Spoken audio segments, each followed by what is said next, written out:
Here we go again. It's autumn.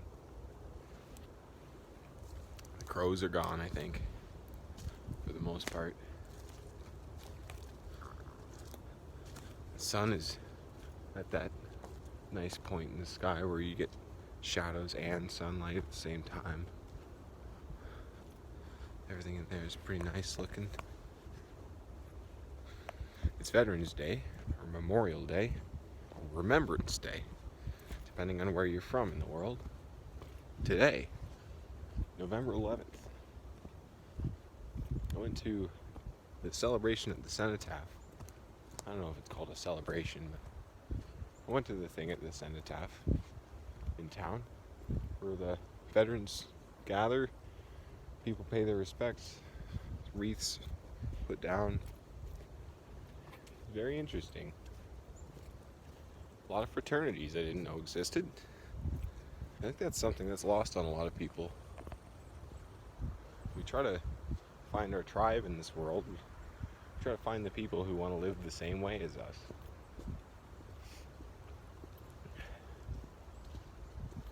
There were plenty of them. There were Boy Scouts, Navy men, sentries, infantry.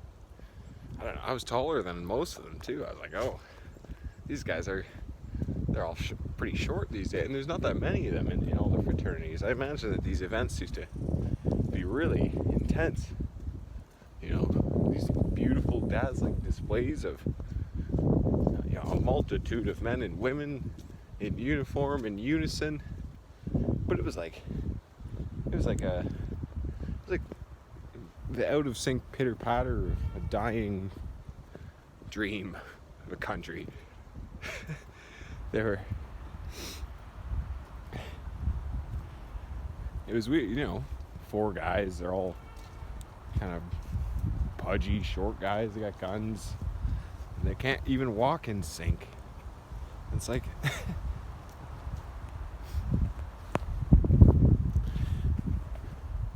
they had each other, and they were trying, and I mean, that's more than a lot of people can say. As a musician, I try to be in sync with a couple of guys. We try to play music, try to be in sync, and there are the people that watch the performers, and there are the performers. There are the musicians, and there are the audience members.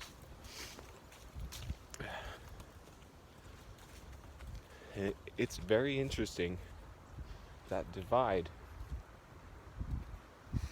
The other on the other side. It's interesting to break that barrier. If you've ever spoken to one of your favorite artists, maybe somebody you've seen on television, it's a strange feeling. You break into that world, and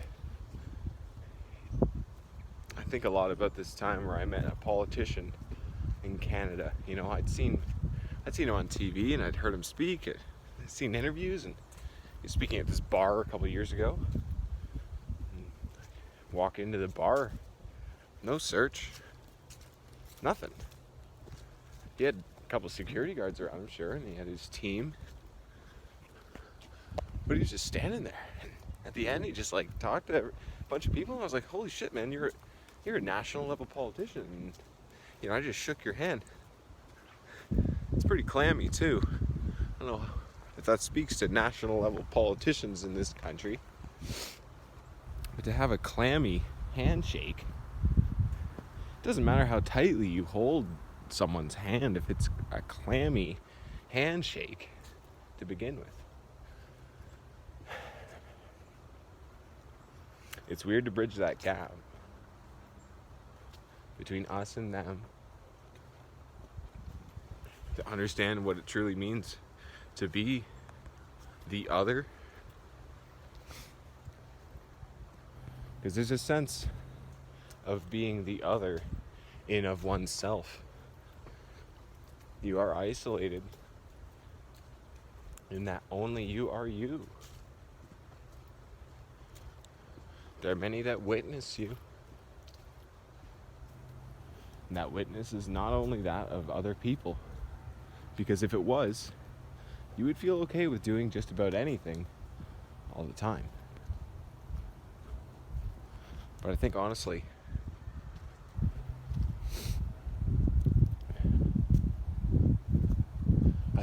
when we do things, we see ourselves do them.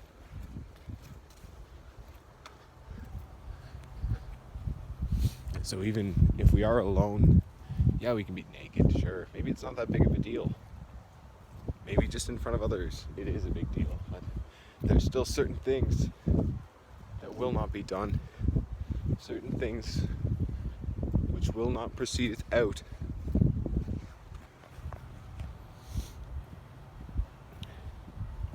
What is it they say? It's nothing that proceedeth in which can corrupt the soul, but only that which proceedeth out.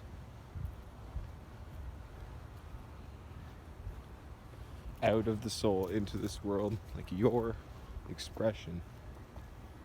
So if you are other in a perceived soulless world, what does that mean to you? Are you okay with being that person?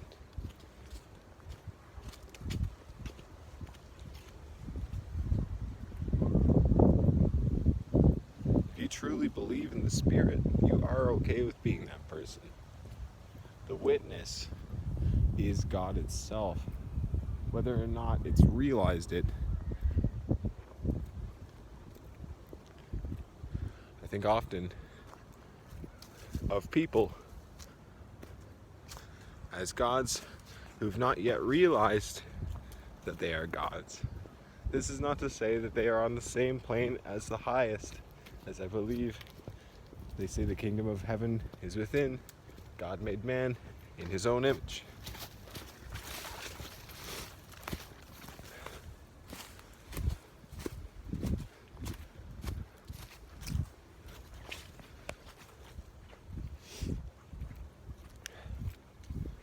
God made man in his own image. That's why there are no mistakes. That's why anyone who thinks that anyone in the society is truly useless is misjudging. There are no mistakes in creation. There are no mistakes in microevolutions and adaptations.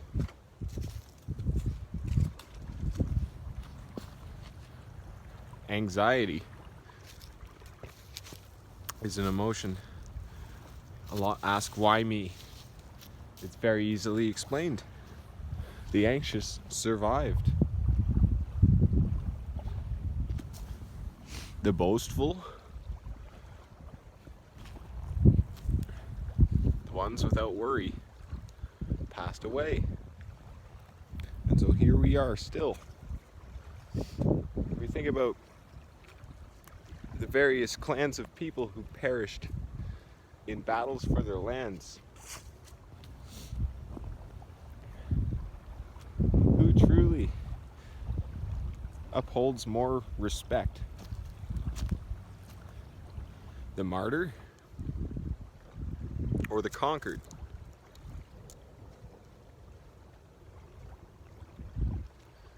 They say, let he who is without sin cast the first stone. But what if the first stone is casteth at he?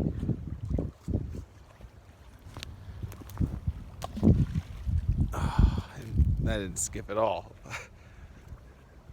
That's not good.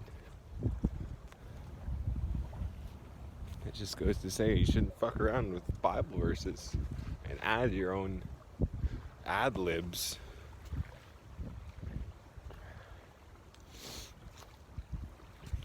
The truth is, the perception of self and other is only that, perception. And like most separation is illusory, or as a result of not having perceived enough. Once one sees nature in its true form, We're going to go to 15. One can understand that everything is connected. And it's almost beyond all fathomability. We simply see clouds from the mountains become rain. We see animals drink the water from the lake. We see their carcasses die, give life to insects. We see other insects pollinate plants, which feed animals, which feed us. The plants or the animals. We are omnivorous.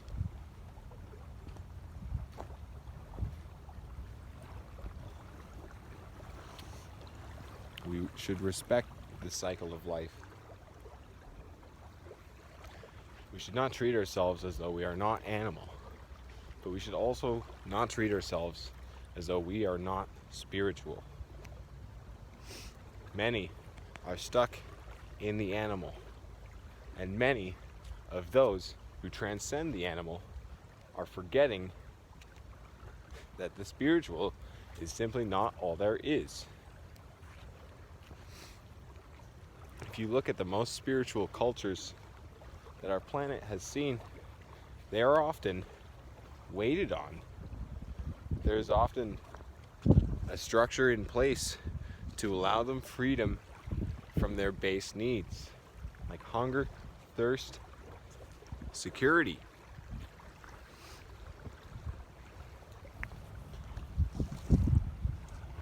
Tibetans, for the sake of terms and service, were totally screwed based on their principles. And so who's to say that that truly is the highest ideal of principle? I don't think that anyone has it figured out. That non-violence is a high principle?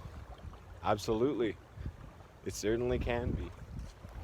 When faced with violence, to respond with an unflinching fear of pain or death, that absolutely speaks to one's closeness with something out of this world. Something greater, something beyond, something not easily tapped into. But that also is to say that that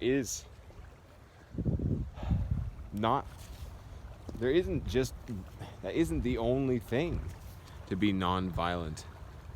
There are many cultures in this world that they stood up for themselves and they made great lands where their spirit was enriched by the fruits of their people.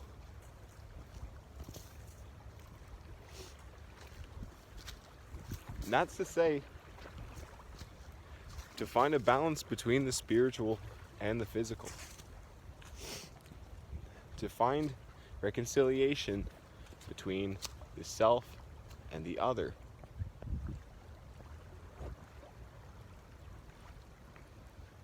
To see man in nature, to see God in nature, to see God in man.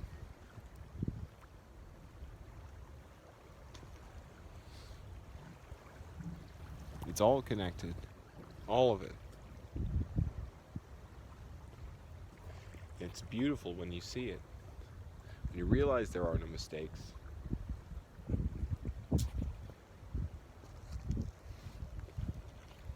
When you realize